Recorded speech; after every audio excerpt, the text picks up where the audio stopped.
السلام عليكم اخوان، نتمنى تكونوا كاملين بخير وعلى خير وانتم كتفرجوا في هذا الفيديو. شوفوا في الفيديو الاخوان، واحد الفريق ايطالي باغي يتعاقد مع حكيم زياش في صفقه تبادليه، وكذلك الاخوان التصريح الاخير لوليد الركراكي على ابراهيم دياز بخصوص اختيار ديالو للمنتخب الاسباني، وغنشوفوا كذلك تصريح مزراوي ما شاء الله، ونخليكم مع واحد المقطع ديالو كيجود القران الكريم. المهم بلا ما نطول عليكم الاخوان وندخلوا ديريكت في التفاصيل.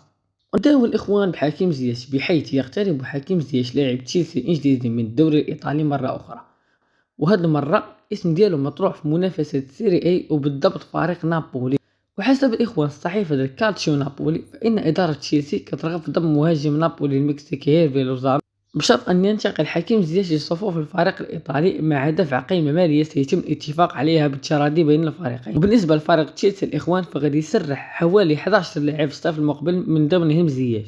كتجدر الإشارة إلى أن اسم زياش كان مطروحا بقوة في نادي روما من قبل، كما تردد اسمه كثيرا في أروقة ميلان. كما تجدر الإشارة إلى أن زياش كان قريبا جدا من باريس سان جيرمان، وأن الإخوان صراحة ما متفقش مع الصحيفة هذه، بحيث أنه يقدر يمشي الصيف ديال باريس سان جيرمان 100%، حيث كان معهم اتفاق مبدئي هذاك، وكنظنوا أن العام الجاي غادي يكمل الإجراءات ديالو وغادي ينتقل لباريس سان جيرمان ويلعب مرافقة. وكيبقى التساؤل المطروح، شكون هو أقرب فريق يضم حكيم زياش هذا الصيف؟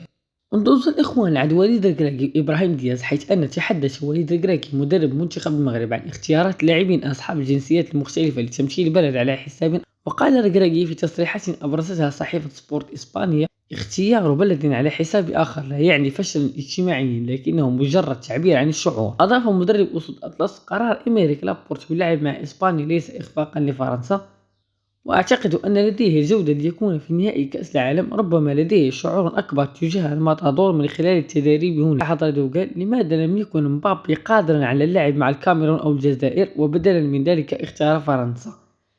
الشيء الطبيعي أن يختار الطفل البلد الذي نشأ، ومن الطبيعي كذلك اختيار ابراهيم دياز للاعب للروخ بلا. وهذا هضر الاخوان كنت قلت لكم حتى انا في واحد الفيديو صاحبي، قلت لكم انه راه ناشئ وكابر تما مع حتى شي علاقه كتربطو بالمغرب من غير الاجداد ديالو، فراه 100% باينه غادي يختار انه يلعب المنتخب الاسباني، وهذيك حريته ومن حقه. الاخوان عندنا وصل المزراوي في حيث صرح لاحد الجرائد: اجرى نوصل المزراوي حوارا مطورا لدى ضيفا على قناه مينوت فور الله في يوتيوب، لكن هذه المرة كان حديثه ليس عن كرة قدم وتطرقه لعلاقته مع الله عز وجل. وأثناء المقابلة طلب منظم البودكاست من نصير أن يرشحل له أحد صور القرآن الكريم، فاختار صورة الضحى قائلا إنها صورة عظيمة، حيث بعثت لي برسالة صوتية: وأنت ترتل، شعرت وكأنك تقوم بتدليك لأذني بتلاوتك، كان ذلك جميلا، اللهم